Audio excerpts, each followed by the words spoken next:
of the biggest parts of the loss story is it's hard to not just tell it as a loss. Yeah. But to tell it as a legacy. Ooh. That shifts what happens in your heart. And sometimes you can't even get to those things because you feel like you're holding so much. Yeah. And to be able to like tell a story and write it down, your brain feels like I don't have to hold that because I know it's being held somewhere.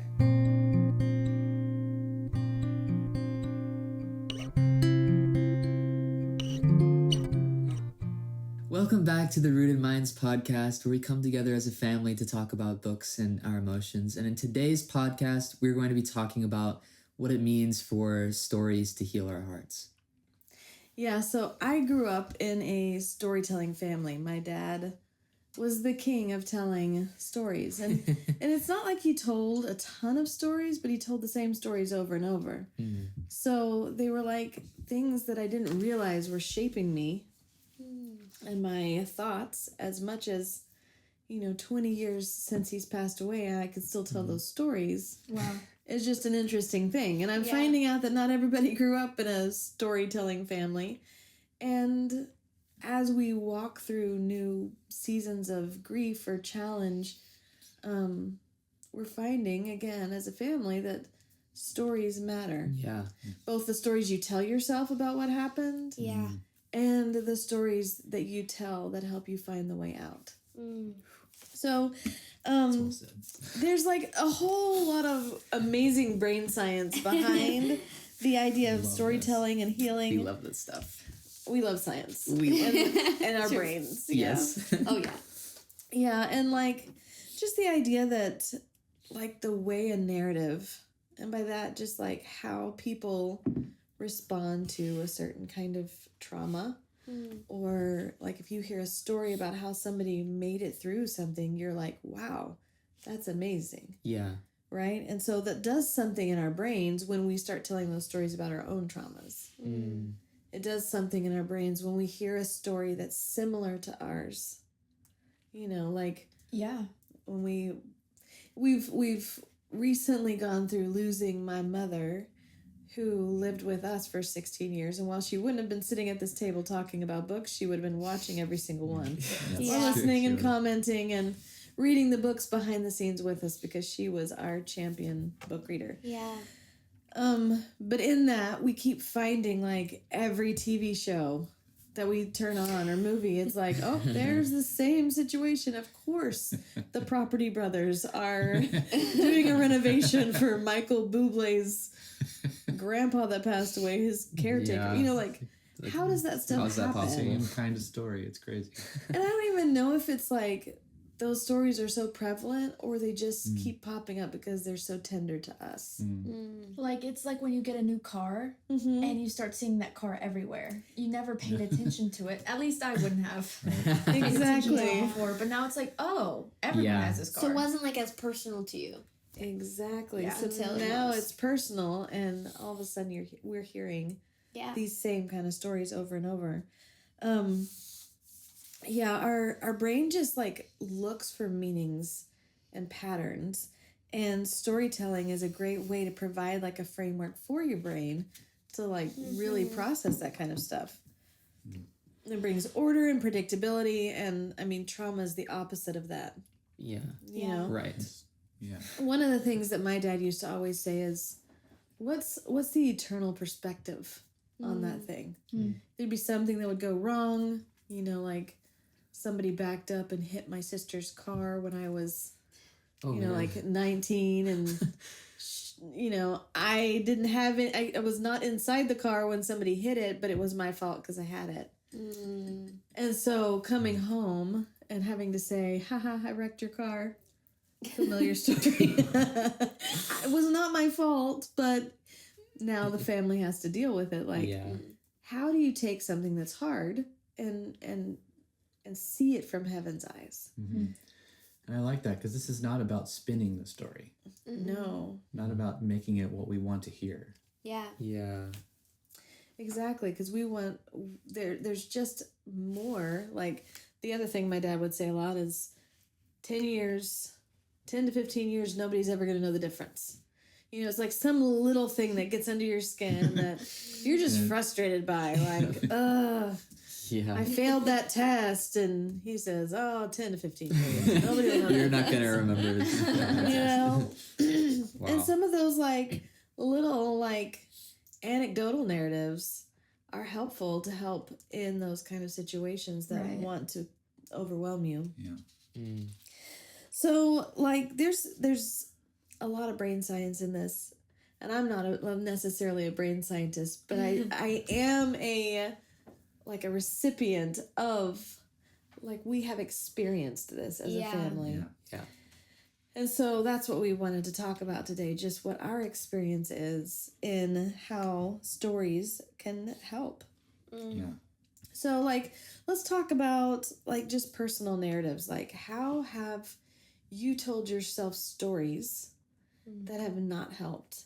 And how did you reshape those? It's such a good question. I think one element of this that's like so powerful in what you're talking about is just like the power of our attention and where we're giving it. And so good. like a lot of times in those like narratives where it's like not helping, it's like, where is my attention focused in the narrative? Like, if am I focusing on the lack in the story, or am I focusing on like gratitude, or like where I see God in that story? And those are that's like where the shift happens. Is like, That almost reminds me of the painting you did the other day with the trees and the light shining through. Yeah. oh, Yeah, I made a painting kind of based off of this idea now that we're talking about it. But what I was painting were like these leaves, and some were dark and some were light. And the thought that I was kind of meditating on was like, what happens when the light like breaks through the leaves, and what once looks dark and solid and you couldn't really see through it is now like illuminated into this beautiful translucent design that only happens when the light hits it. And just kind of realizing that sometimes you are in a dark spot or in a shadow, and it can be hard to see the beauty of the space you're in. But as soon as the light of the Lord, which I was connecting to hope in that painting, it all becomes this beautiful, wonderful design space that you're in. Well, and even like leaves are pretty like basic kind of, we might consider them as just like ordinary. yeah, They come in abundance. They're Uh-huh. everywhere. very unassuming. But when the light shines through them like that, you see them as like exquisite art pieces, Yeah. because you see all the veins and the different colors and Like when they overlap, it's really cool. yeah, So like true. it becomes something very like a snowflake, so like designed so uniquely. Wow. They can look like Right. one of a billion, but when you put them under a magnifying glass or a microscope, Yeah, you see the True. intricacy and the detail and the intention. And I think when you can see some of that, you see a designer. Yeah. And when you can see a designer, then that hope is renewed, because you know that you're Yeah. not in control. You're not responsible for making this a good story. Yeah. Right. That's so good. I've thought about rain before, similarly, where if you think of rain, sometimes you could curse the rain, kind of, or you could bless it. You could thank God for it, or you could like be annoyed by it. And sometimes the difference is, for me, has had to do with what aspect of, kind of like the attention thing, what aspect of the thing that I'm looking at is sort of most important to me.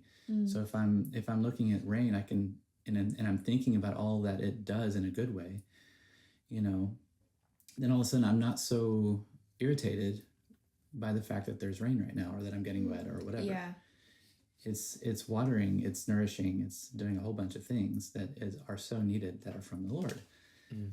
And similarly, in circumstances when I am only thinking about how it's affecting me and not a bigger picture of what it's really doing, then I'm stuck. So it helps me to think about a bigger picture, like what is it really doing here? Wow. I think also, I was just thinking about just the reality that you are the person that you believe most. And what I tell myself is the narrative most often that I will believe. And so, like, if I'm telling myself, like, even, like, along the lines of stories, like, the story of who am I? Like, who am I telling myself I am? And who I tell myself I am, or who other people tell me I am, like, those are two different things, kind of, because even if other people are telling you something, you still will believe what you're saying. I mean, you can agree with the people what they're saying, but your brain's like coming up with arguments to say, no, I'm not that. Exactly. Fill in the blank. Exactly. And so it's like, it's teaching a new, like, habit of, I've just found that whenever I think about things that are not lovely or pure or I forget noble, all the true, yes, honorable, worthy of praise. Yeah. then that's how I feel. Like, what brings me fruit and what feels fulfilling is when I think about those things. And I was telling them the other day that verse, the think about whatever is lovely, think about whatever is whatever. At the very end it says, and practice these things. Like, God's like, I know it's hard, so you're going to have to practice. So you're going to have to practice, exactly. Well, and I think that's, like, a good connection to that is, like, fictional stories. Like, a good way to practice is seeing somebody else do it. So true. So what are some fictional stories that you guys feel like have been something that maybe you've resonated with a character in their situation that has helped you overcome some challenges? This might be a very literal example, but I am a very literal thinker. I used to read these diary books, and I think they were like Diary of a Teenage Girl, like that was literally the title. But they had these girls who would be going through all sorts of things in their life, but they would journal and like write to God their prayers. And that was like a beginning for me in knowing how I could talk to God personally. Yeah, it's a great example of practicing things. Yeah. Yes, these things that are like, can I talk to God about that? Yes. And like seeing them grow and transform. Like, give you permission to also do it. It gave me a pathway. Like, I could see myself there and see myself journaling and finding myself transformed. And 10 years later, here I am doing that very thing. Wow. Dang. Any other fictional stories? I was just thinking about Carry On, Mr. Bowditch. I was thinking that one too. Yeah. He goes through so much loss, and I feel like my story has been, so sprinkled with funerals that sometimes I can feel like that is my story, and to see somebody who overcame that with a very generous way of living. Like, that was just really inspiring for me. Yeah. Yeah, that's so good. So true. One book that I've talked about before, but I just remember it so vividly because I've read it so many times. But The Hobbit. I just think like I resonated with the character of Bilbo and just like how, like, and just his character change over the course of the book. How he was like kind of timid in the beginning and content with his life, But over the course of the book, he takes bolder and bolder steps, and finds like his value, like over the course of the book and what he's like actually able to offer, I also thought about a book called The 100 Cupboards by Indy Wilson, which is also a really good book. The whole series. The whole series, yes. You have to read the whole series. Because it's worth it. Yes. You just need to reshape your vision of dandelions. Exactly. That's it. Literally. But in that book, the boy's name is Henry, and he lives in a place called Henry, Kansas. And so he just feels very like there's nothing very special about him. And there's like these elements of his character that he himself doesn't see about like what's so valuable and special about him, that he just kind of acts in who he is, and it sort of leads him on these like crazy adventures and going through these cupboards into magical worlds. And another book about like sort of like discovering his identity and value. And so I think that those types of books like just help me see my own value and like what I'm have to offer might not be Your everything unique I can giftings. see. Yeah. How you're uniquely shaped for this time. Mm-hmm. Yeah. I think in another kind of same vein as that, 2 books that I loved as a kid were Anne of Green Gables and Old Fashioned Girl. Ooh. And those 2 both kind of resonated with me, and I feel very different than my peers, but maybe that's okay. And I think Anne embodies like her full self and the fullness of who she is, and learning to engage with her community as she is and letting them accept her that way. And Old Fashioned Girl is similar. She's very different than her peers, mostly because of her values and where she comes from. But it's like this story of like continuing to like stay true to that self of, I would say, like who God made them to be. And I think those really gave me like hers, even in like when the circumstances change and everything around you is different. Exactly. Like staying true to her values. Staying the same person. And I see those, like thinking about it now, as something that influenced me to do that. And I guess have permission to. Yeah. Yeah. Well, I think we could talk about stories that would change us for a long time. So But I think one of the things that really sparked this idea to talk about on the podcast was the cultural and ancestral stories, like connecting to wisdom beyond our individual experience. And so recently, what we've been doing as a family to process a big loss in our life is write stories, little narrative poetry almost, of just things that we remember about Nana. Yeah. And it's interesting because we've been using AI, ChatGPT, honestly. I tell it that, we want to write a narrative poem with vivid imagery and, warm tone. With, you really have to you gotta feed it. You gotta feed ChatGPT. It's a tool made for you, not made to replace you. Not made to replace you. It's a great way to say that. And so in doing that, we've been able to just share little memories of the tiny things that we remember, like the things about living with someone for a long time that you don't want to forget, that feel like maybe insignificant. And in telling those, we've discovered this whole new level of intention and healing and legacy. Yeah. And from those poems, we're finding this generative, the creative output does not stop with AI or replace us. Yeah. Because it's doing something in our heart that fills it. Filling us and inspiring us to go and create more in other ways. And to go tell good stories. Because that's one of the biggest parts of the loss story is it's hard to not just tell it as a loss. Yeah. But to tell it as a legacy. Ooh. That shifts what happens in your heart. And sometimes you can't even get to those things because you feel like you're holding so much.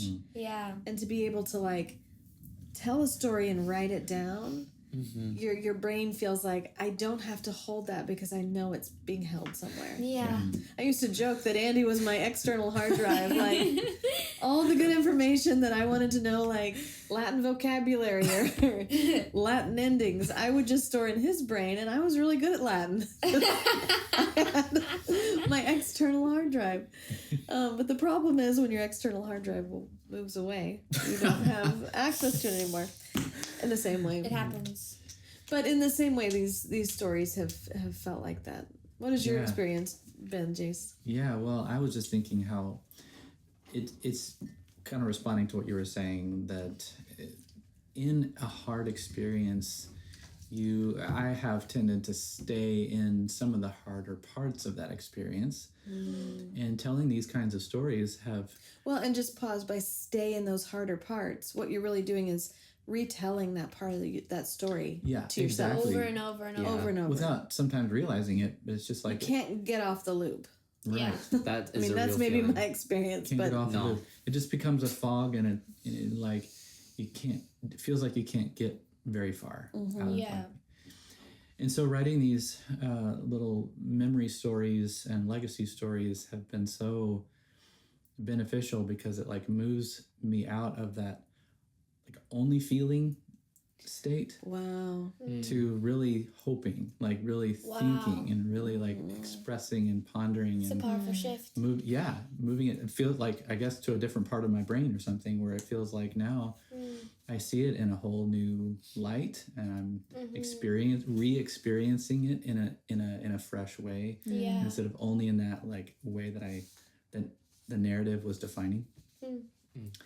And so reframing these into the joy that was experienced and drawing that out and finding the hope and the joy that and the love that was definitely there. It's not fake, like it was definitely there, but drawing that out has helped me to shift from out of some of that fog, some of the hurt. That's so good. Yeah. Yeah. And I think it works because that's how we were designed to work. Like, how did God make himself known to us? Yes. Stories. Yeah. There's a greater story. And so we take this same concept and we shift to God's word and we tell those stories. Yeah. Although we can tell them in one of two ways, right? good. We can tell them from the negative, like, like with a wrong perspective of the Father, Right. or we could tell them as a Right. grander story Exactly. of a God of love. Who does he say he is? Yeah. Yeah. And if he says that's what he is, we have to use that identity of who Wash God it says over he is everything else. and pour it over all the stories and say, how can I see this story based on him saying that from this identity? That's Yeah. cool. Yeah. Because we That's so can't good. Especially operate since he also says he outside. never changes. We can't operate outside of our identity. Like, Yeah. we've been talking about worldview a lot lately, and Yeah. like, you can't act against your worldview. You can't act against what you believe, like, Whoa. because your actions flow from what you believe. Yeah. I was just reading in Psalm 131 this morning, and it was saying something along the lines, this is a paraphrase, but like, I've not lifted my eyes too high. I've not raised my heart up too high because you are more than I can know. Whoa. You're a little bit more wonderful than I can speak of. And then it's like, therefore I have calmed myself like a weaned baby. Nice. And so it's like, good. when we remember that, like, for his stories, it's like, what is he saying? Because I know I am not God and I don't understand Yeah. everything like he does. So what can I take his word as true? And I think, like, coming into that is that kind of healing, and I'm calmed like a weaned baby. Yeah. Like, 'Cause when And like it's so true. Yeah. There's one thing that's like so powerful about the whole process of telling stories like this. It's just that it's like, it's not like we're telling stories to tell why the pain was good, but instead it like validates the pain. It says, yeah, that really did hurt.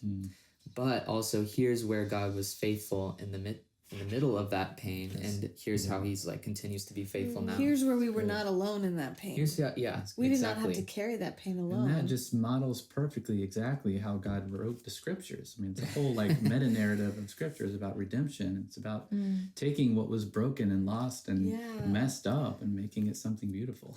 Yeah.